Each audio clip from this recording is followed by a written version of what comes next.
We live? Okay. Hello and really warm welcome to London Buddhist Center. My name's Damiyata and got a 45-minute yoga class just about to start. So at the moment it's 11:57. So really warm welcome if you've arrived. Today what we'll be doing, it will involve a little bit of balancing.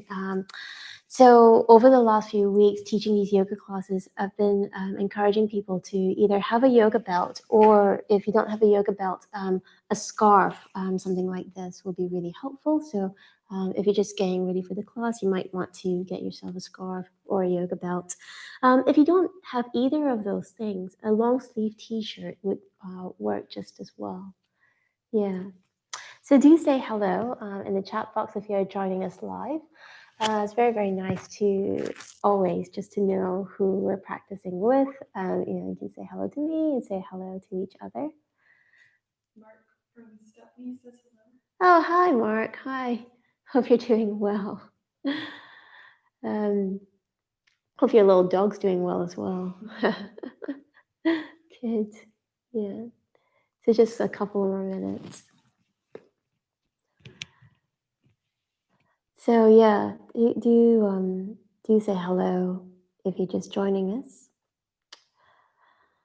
Akila from Birmingham. Oh, hi, Akila. Hi. Yeah, you've been to a few of these now.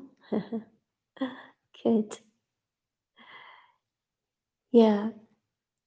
So just to say, just a little heads up about our yoga program. So we're going to be running an intensive yoga week. So 5 days, mornings, about 7:30 till 9 o'clock, and then 5:15 till 6:15 in the afternoons, Monday to Friday. From the 27th of August. So if you are interested in doing more yoga, having a more sort of intensive week of yoga, and also if you're interested in having corrections, I'd really encourage you to sign up to our intensive course. I believe like the bookings are live now, because what we're going to do for that particular intensive is we're going to be running it on Zoom.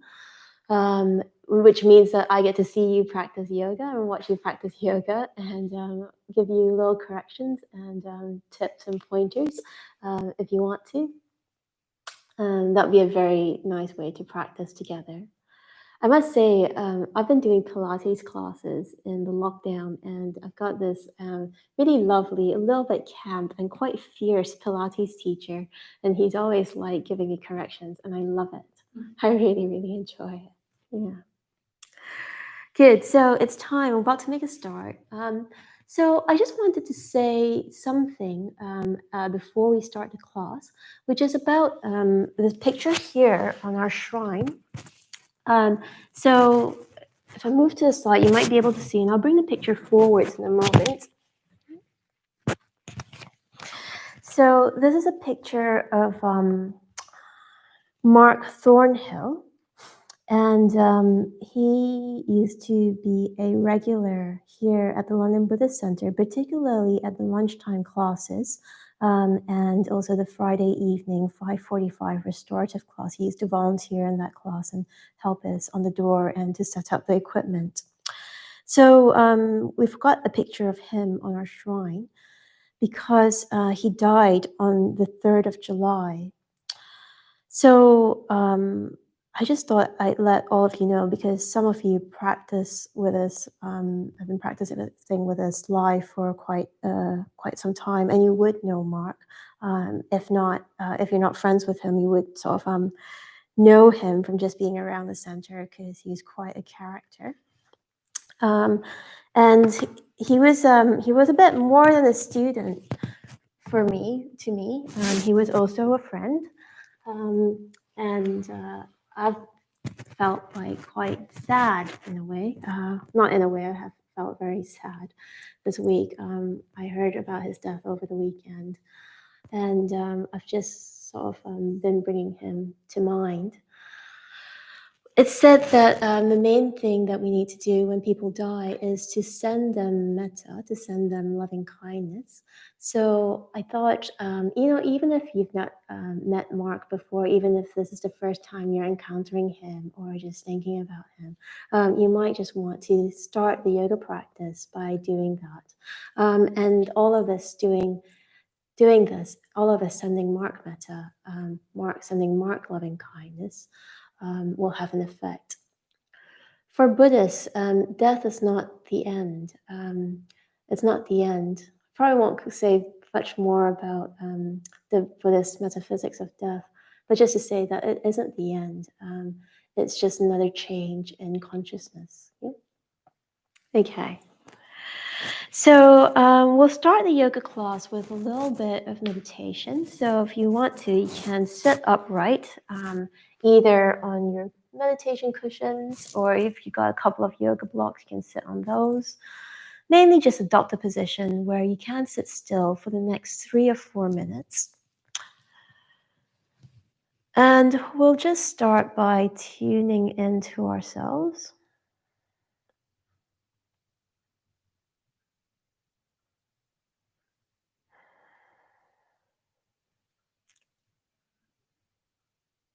Feeling how you are. So noticing the shape that you've adopted, the shape in which you've placed your body. Is that a helpful shape? Perhaps making micro adjustments, lengthening the spine, softening the shoulders, encouraging the face to relax.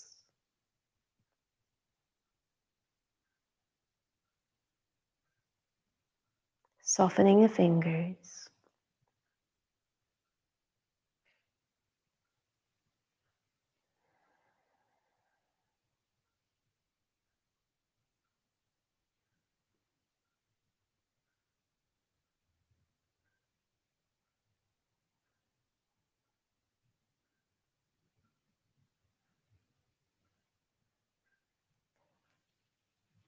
And you might want to tune in to your own heart center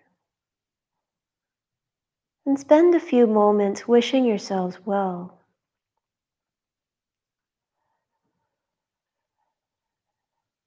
Cultivating an attitude of loving kindness, of metta for yourselves.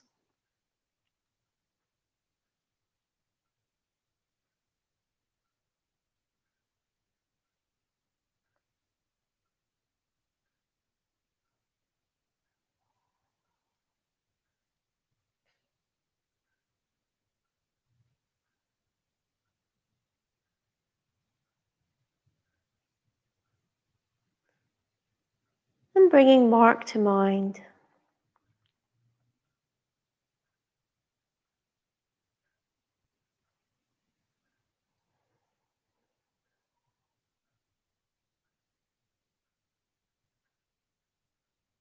Wishing him well.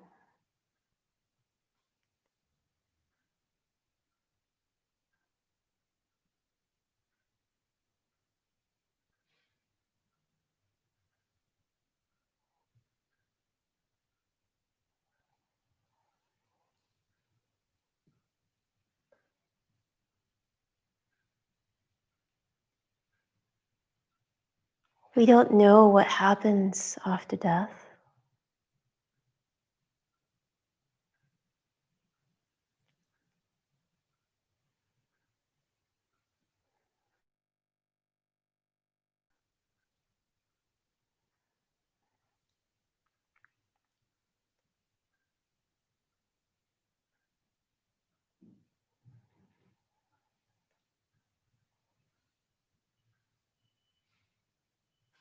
And you may know other people who have died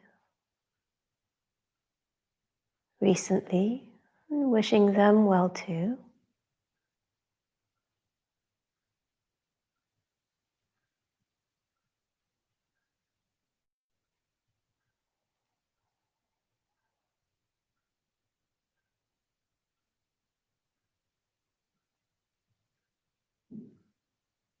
And imaginatively connecting with the people who are affected by death, friends, relatives, family, neighbors.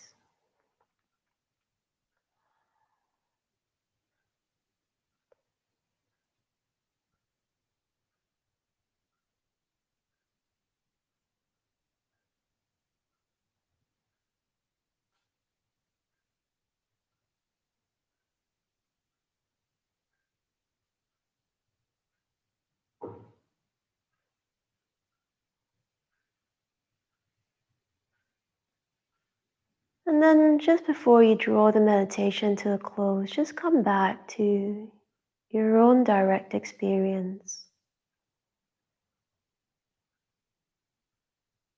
letting any tightness around the heart soften.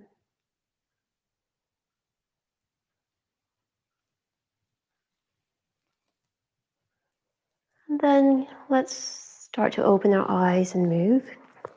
So interlacing your fingers, pressing your palms outwards, tucking your head in. And taking a few longer, deeper breaths, breathing a little bit of space between your shoulder blades. Inhaling and exhaling. Curling your spine round, drawing your tailbone forwards, tucking your head in. Breathing between your shoulder blades. Just one more breath. And then on your next inhale, you can sit all the way up. Reach your arms upwards, sit up tall. As you breathe out, take a little stretch to one side. Inhale, come back to center. Breathing out, take a little stretch the other way. And inhale, coming back to center. Take a twist. So put one hand onto the opposite knee, look round towards the back of the room. Sitting up tall. Making sure that your shoulders are stacked over your hips so you're not leaning backwards. That's the tendency. We'll take one more breath here. Really let the rib cage change shape. And then let's go the other way. So twisting round the other way, making sure that you're sitting up nice and tall, lengthening the spine, coming back to the breath, breathing a little bit more deeply, letting the rib cage move. And then inhale, coming all the way up. Let's take a deeper sideways bend. So walk one hand out to the side, bring your other arm up and over to join it. So you want to have a sense that you're making a long sideways stretch. So make sure that your sit bone is firmly on your block or the ground. And you're stretching your arm away from the sit bone. We'll take another breath here. See if you can just turn your head to look towards the ceiling. That will keep the chest open. And then let's go the other way. So walk the other hand out to the side, making sure that both sit bones are firmly on the ground or the block. Again, turning your head towards the ceiling if you can. It just keeps the chest nice and open. We'll take one more deep breath here, letting the rib cage and the shoulders stretch. And then coming all the way up. Very good. Come onto your hands and your knees. Let's do a bit more warm up. So onto your hands, onto your knees. Let's move into cat-cow. So you exhale to lift the spine, tuck the head in. Inhale to drop the belly, lift the tailbone, lift the chin. So just moving through cat-cow, tucking your head in, inhaling, dropping the belly, lifting the tailbone, lifting the chin. So keep moving. So just in case you've just joined us, the theme of this class is noticing change. I feel like particularly movements like cat-cow, they're very, very useful movements. Partly because we'll do them fairly regularly. And also, even during the course of class, you'll be able to notice that the spine changes, conditions of the spine changes. Most of us will start off a little bit more stiff. And as you move through cat-cow, you'll notice that there might be a bit more space in different parts of the spine. Okay, we'll just do one more. So you really exhale, really lift the spine, tuck the head in, tuck the tailbone in, and then really inhale, drop the belly, lift the tailbone, look up towards the ceiling, and then come into downward dog. So tuck your toes under, lift your hips up and back, downward dog. Yeah, so if you joined us late and you're wondering what's the picture on the shrine, just to say it's a picture of Mark Thornhill, who is a regular at the London Buddhist Centre. He used to volunteer in the yoga project, to volunteer for our classes, and he died, sadly passed away on the 3rd of July. So we've got his picture on the shrine today. Even if you don't know Mark, he can still connect to that. Okay, and then you can bring your knees down and then walk your hands forwards. Keep your sit bones high above your knees. Drop your chest downwards, either forehead on the ground or chin on the ground. I'll tell you one little funny story about Mark. He used to call my yoga classes Turbo Nutter Yoga because I used to be quite strict with him and want him to like try different things and just like be a little bit stronger in the classes. He used to tease me. Okay, come back onto your hands and your knees and tuck your toes under. And let's come back into downward dog. So tucking your head in, looking towards your own belly button, really making sure that your hands are spread, your fingers are spread, and your feet are hip width apart. So the last time I was teaching this class, one of the things I asked people to notice was whether they were engaged in their feet, particularly around the instep, or whether they were allowing their instep to collapse. So sometimes you can just sort of roll on your feet and just make sure that your ankles are in line with your heels and you're lifting your instep and the toes can be somewhat relaxed. Yeah. Okay, let's come and do down warrior one now. So from downward dog, take a step forwards with your right foot, coming into warrior one, and lift both arms up. Lift the chest, look up between your hands, and just coming into warrior one. So noticing how it is that you're doing warrior one. Sometimes if you're not doing in-person classes, it's very, very easy to let little things start to slip like good alignment. So one of the things that you might want to notice is just to make sure that your shoulders are stacked over your hips, if anything, a little bit forwards rather than back. So sometimes people can have a tendency to want to lean back a little bit in warrior one. But see if you can really notice your own alignment. Bring your shoulders over your hips. Now lift the chest, look up between the hands, and then probably everyone could do with relaxing the shoulders away from the ears. We'll just take another breath in warrior one, and then just coming straight into warrior two, leaving the legs where they are, and then having your hands at shoulder level. So noticing how it is that you've placed your shoulders stacked over your hips, so neither forwards or a little bit back. Nicely square, shoulders over hips, and shoulders away from your ears. So you should be able to have a sense that your neck is really, really long, really spacious. And sometimes if you feel like your shoulders are raised and you don't know how to lower them, giving your elbows a tiny little micro bend can often help. We'll just take another breath here in warrior two, just noticing the posture building up. And then maybe take your feet a little bit further apart from each other, bend your right knee even more, and come into Parsva Konasana. So a long sideways stretch here, really long from the outer edge of your foot all the way into your left fingertips. And if you want to, you can bring your right hand down to the floor, or if you need a couple of blocks, next to your foot. Just get them, or any other sort of props like books, a sideways bend. And just take another breath here. And then come all the way up. Straighten your right leg for a moment. We're going to come into a different variation of Parsvakonasana. So when you're ready, bend your right knee again. This time, rest your arm on the knee. Left arm comes up and over. Now really engage through the belly. So you're engaged in the core. Lift your belly button up into the spine, and then take your right arm to join your left arm.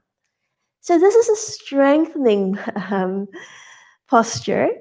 And don't worry if it feels difficult. I mean, it is a difficult posture. So if it feels strong, that's how it's meant to feel. Okay, and then come all the way up. Well done. Let's go the other way.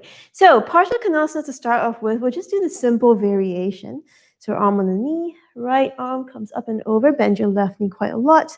And again, if you want to, you can bring your left hand down to the floor or onto a stack of blocks. Stretching out the right side of the body. So feel from the outer edge of your right foot all the way into your right wrist, your right fingertips. A long line. Really good. We'll just take another 2 breaths here. Remember to breathe into the whole of the body. Okay, and then come all the way up.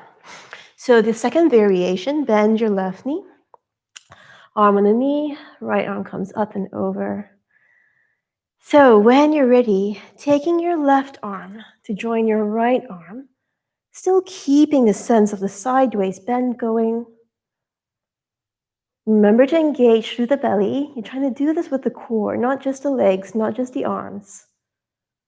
And just take one more breath here. Okay, and then straight into Warrior Two. You might need to bring your feet a tiny little bit closer, just adjusting your feet.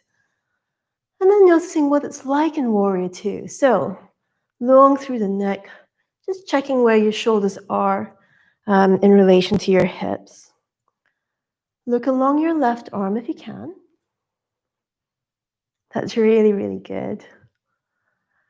Good. Giving your elbows a tiny micro bend if that will allow your shoulders to feel a bit more spacious.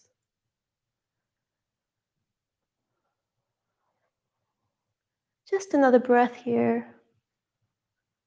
And then coming into Warrior One. So facing the other way, bend your left knee. Lift both arms up, lift the chest, and look up between your hands. And again, paying special attention to where your shoulders are in relation to your hips. Tendency here is often to want to lean back a little bit. So see if you can stack your shoulders over your hips. If anything, a little bit forwards. Lift the chest, look up between your hands. Let the shoulders drop down, drop back.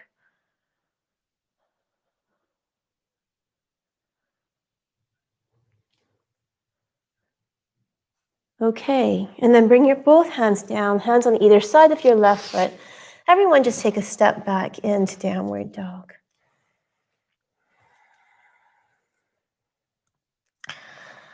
So, staying in downward dog for a few moments, rolling your shoulders away from your ears, starting to straighten out the backs of the legs if you haven't already.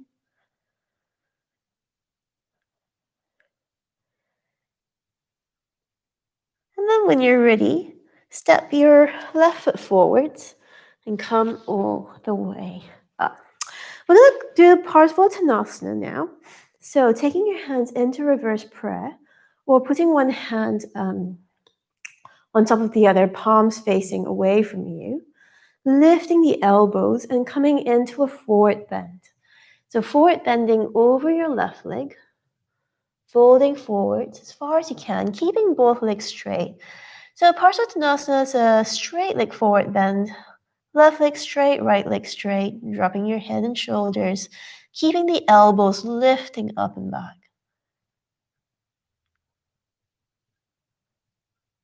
And then coming all the way up, just turn the other way. And then folding forwards again. So remembering to keep the elbows away from the front of the body, dropping your head, dropping your shoulders.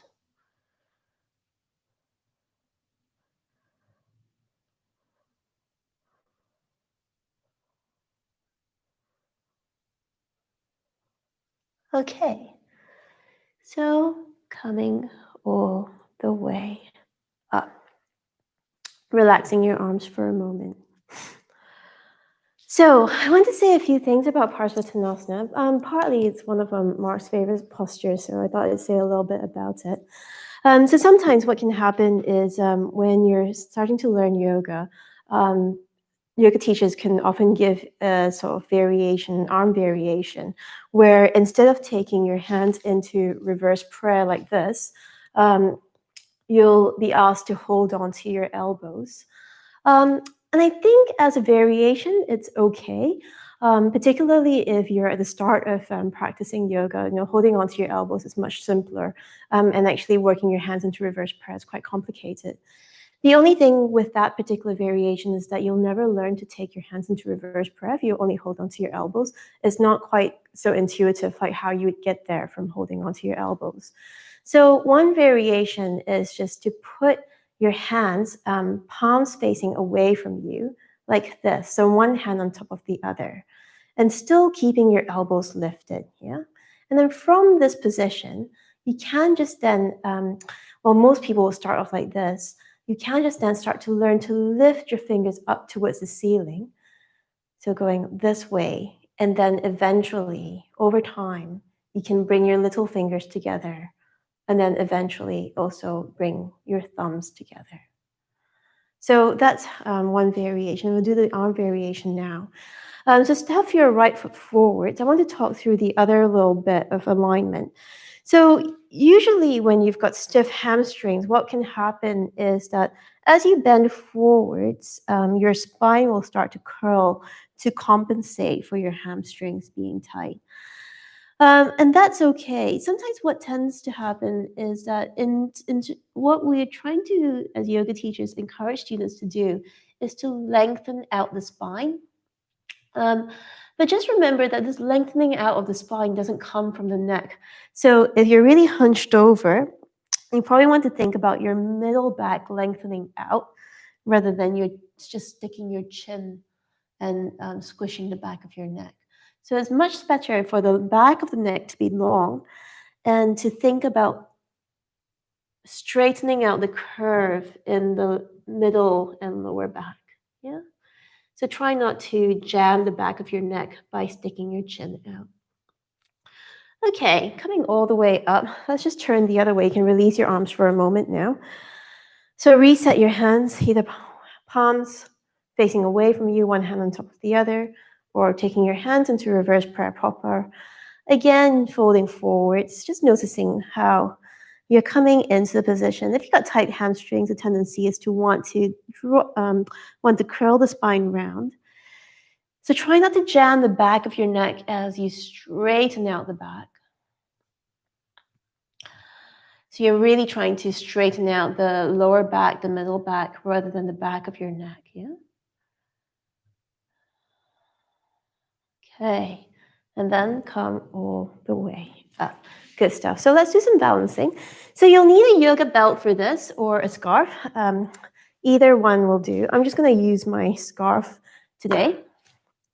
What we're going to do is we're going to do a set of balances. So belt or scarf around the ball of your right foot. Straighten the leg out in front of you. And then standing up as tall as you can. So engage your core. See if you can lift the right leg up and have as short a belt as possible. So straightening out your arms, having as short a belt as possible, that will keep your weight over your hips. So if you tend to have a long belt and bend your arms, the tendency is to lean back with your shoulders. So stand up as tall as you can. Hands as close to your foot as you can. Just lifting the leg up, standing up tall. Okay, very good. And then other way. Yeah, so it's the same thing here. belt around your left leg. Let's straighten the leg as much as you can. And then same thing. So keeping the belt as short as possible, bringing your hands as close to your leg as possible. Good. And then remembering to stand up tall. So shoulders over hips, standing up tall, engaging the core. To really notice your own alignment, I won't really be able to see. So you have to notice whether or not you're leaning back with your shoulders. And if you are, see if you can stand a little bit more over your right leg. Straighten out your arms. Bring the belt a little bit shorter. Okay, really good. So shaking your legs out. So don't worry if you're a little bit wobbly. Often, if you've not been doing this posture, it's quite easy to be wobbly. So we're gonna try again and see if you can notice if anything's changed. So standing up tall, holding onto your leg. Sometimes the only thing that has changed is that you suddenly know what you're doing. And also, if you're looking at me on the screen, what you might want to do is actually to look directly ahead of you. So perhaps try not to look at me, look directly ahead of you. That's it. Very good. And then, if you want to, just to try, hold the belt in your leg in your right hand, left hand onto your waist. Just going to take the leg out to the side. Try not to fall over. Straighten the leg as much as you can. That's it. Really good. All right. And then let's try the other side. So, scarf a belt around your left leg. Straightening the leg as much as you can. So again, really think about, alignment. And also, again, you might just want to look ahead of you. So just look ahead of you, find your balance. Sometimes I have this friend who's also a yoga teacher named Mel. Mel always says that your gaze point's like an extra hand or an extra foot. If you stick your gaze onto one point, you'll steady yourself almost immediately. Okay, and then when you're ready, right hand on the waist. Just take your leg out to the side. Okay. Really good. Good. So just putting the belt to one side, both feet flat on the floor, feet together, bend both knees, and just come into a Utkatasana position. So lifting the chest, looking up between your hands. I'm just going to turn sideways on. So bend your knees quite a lot and see if you can have your shoulders over your hips. So for most people, again, when you're learning a Utkatasana as a beginner, most people tend to sit down and stick their shoulders in front of their bottoms, and that's fine. As you get a little bit better at yoga, see if you can start to straighten out the torso so that your shoulders are directly over your hips. So not behind, just directly over. Good. And then straighten your legs, drop your hands. We'll just do that again. So really think about having your torso as upright and vertical as possible. Bend both knees. Lift both arms. Good. Lifting the chest. What we're going to do now is we're going to have a little vinyasa to lying down. So when you're ready, you can drop your heads, drop your hands. Just come into a forward bend. Stay here for a couple of breaths. So breathe in long. Breathe out long. Straighten your legs as much as you can. Okay, step back into plank position or jump back into plank position. Stack your shoulders over your hands. Try not to drop your head and look towards your feet. See if you can look a little bit ahead of you so that your neck is in line with the rest of your spine. Take another breath here. Engage the core. So you're doing this from the core, not just your hands. And then bend your elbows. Come all the way down towards the ground. Good. Come into Sphinx. Elbows underneath your shoulders. Lift the chest. Look up in front of you, relaxing your shoulders away from your ears.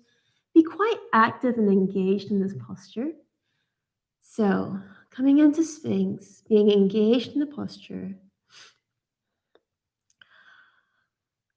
Relaxing your shoulders away from your ears, just noticing how your back is now.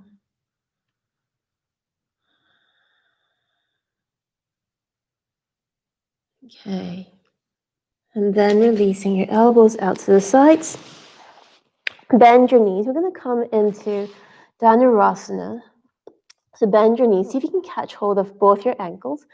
If you can't catch hold of both ankles at the same time, just do one at a time. So breathing in, lifting the chest, lifting the feet. So if you're doing one foot at a time, now would be the time to change over.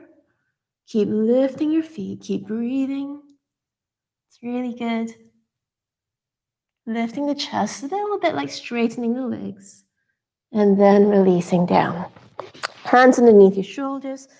Push yourselves back either into child's pose with your knees apart and your hands forwards, or into downward dog. Either child's pose or downward dog is sufficient forward bend, just a little counter posture.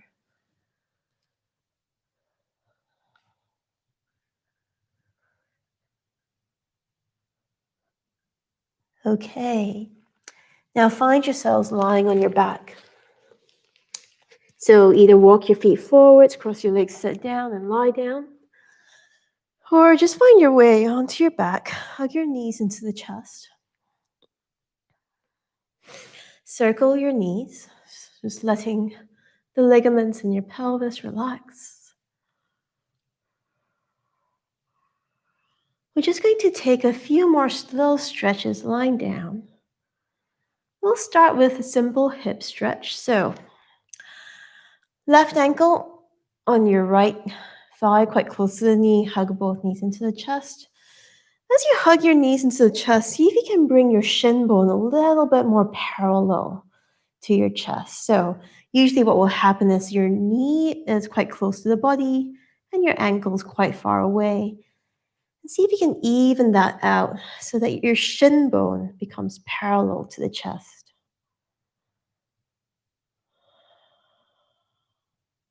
Relaxing your shoulders away from your ears. And just take another breath here. Breathing into the large muscles in your left thigh. And then let's change sides. So again, paying a little bit of attention to alignment.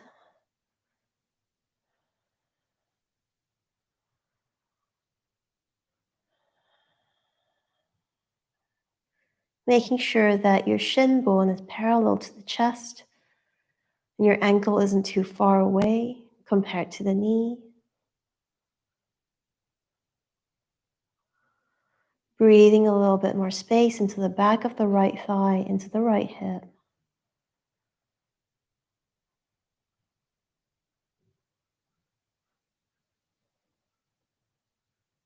Okay, and then releasing. One hand on each knee. Let's circle the knees away. And then all the way back together. Knees circling away. And all the way back together. We're going to come into Ananda Balasana in a moment. So when you're ready, knees move as far apart as they might go. Lift your feet up towards the ceiling, catching hold of your ankles or catching hold of the outsides of your feet. You might just want to, as you stay in Ananda Balasana, rock from side to side. Make sure that your feet are moving away from each other. And then bring your feet together, arms on the insides of your knees. Hold the soles of your feet together, so big toe to big toe, little toe to little toe. Stretch your knees away from each other, relaxing your shoulders away from your ears. So Supta Baddha Konasana in a slightly different way. The advantage of doing this posture lying down is that your back can be really flat. So just try to check the back of your neck, perhaps tuck your chin in a little, making the spine nice and long.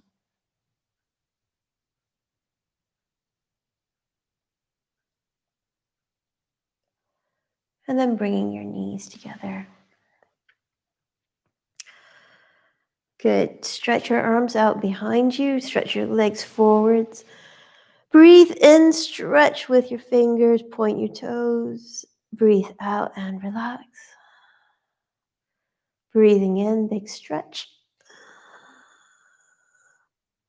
Breathing out and relax. Let's just do one more. Inhale, big stretch. Exhale and relax. Bring your hands down by your sides, palms facing the ceiling. Just a few moments of Shavasana.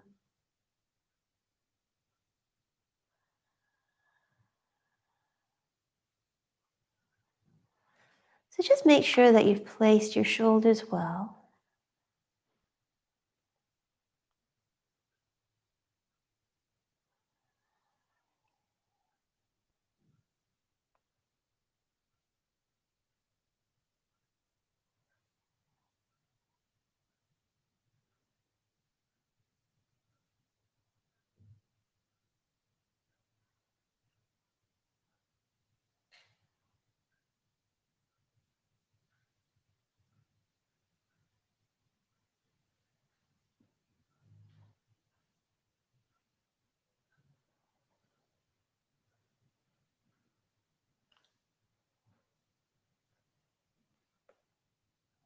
Allowing your shoulders, your hands, your belly, your legs to be really relaxed, really soft.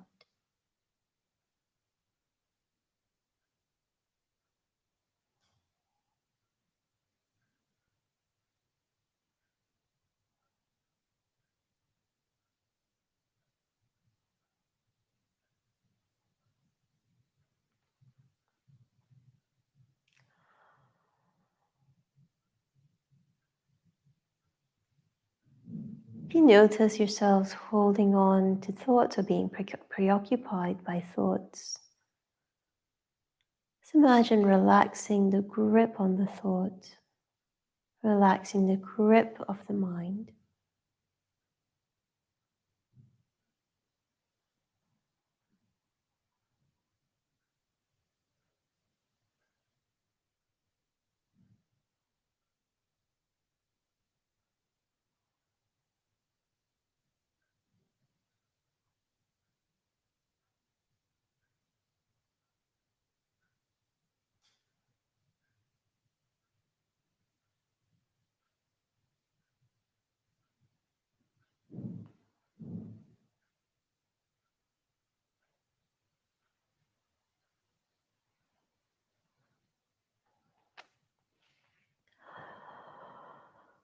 Okay,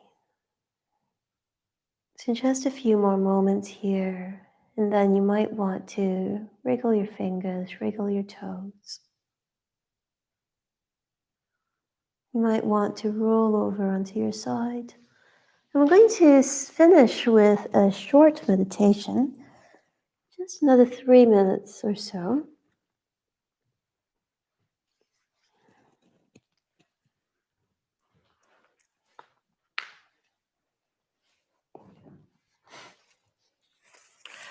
Before we move into that period of meditation, maybe reach your arms up, out to the sides, and then down, palms face down in front of you.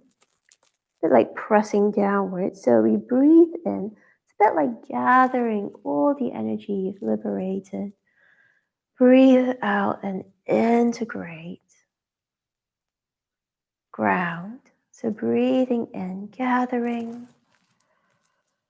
Breathing out, grounding. Breathing in, collecting, composing. Breathing out, integrating. Closing your eyes, let's just do one more. Inhaling and exhaling. Hands on your knees. Lengthen the spine.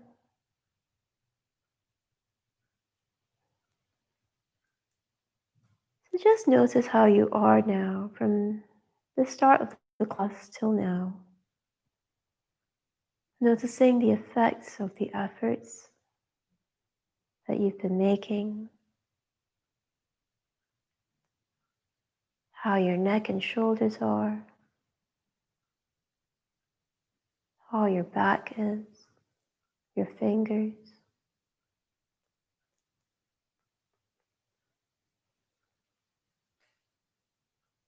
And see if you can also notice how your heart is, how your mind is.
Keep noticing the effects of your efforts.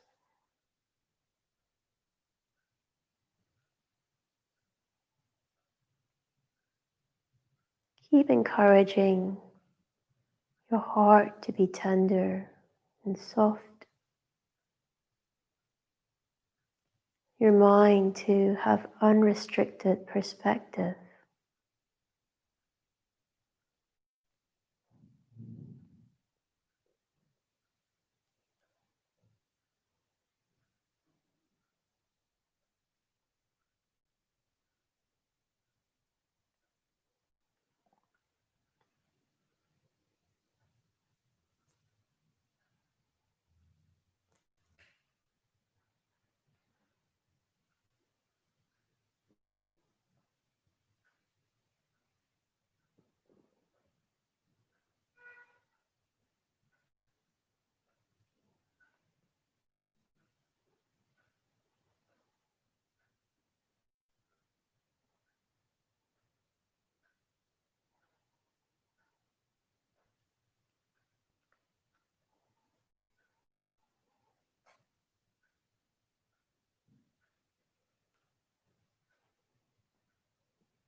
Okay.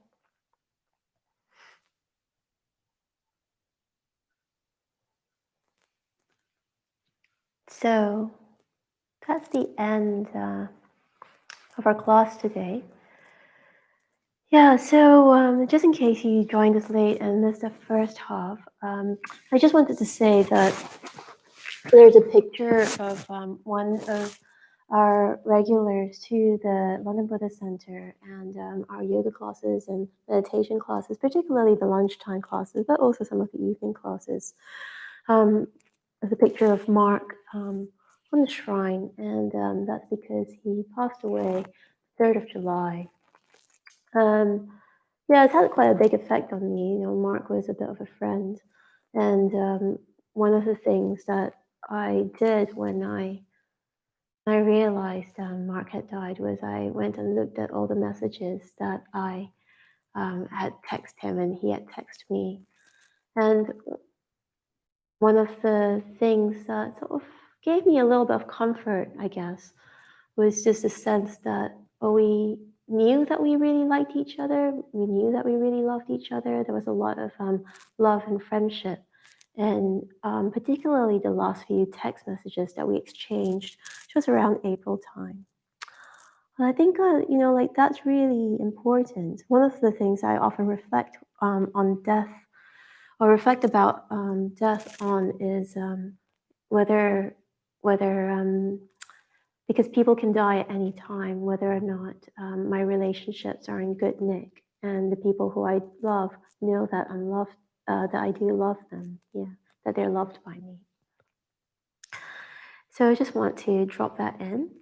And also just to say that we try to run on an economy of generosity here at the London Buddhist Center. That's a really, really important value.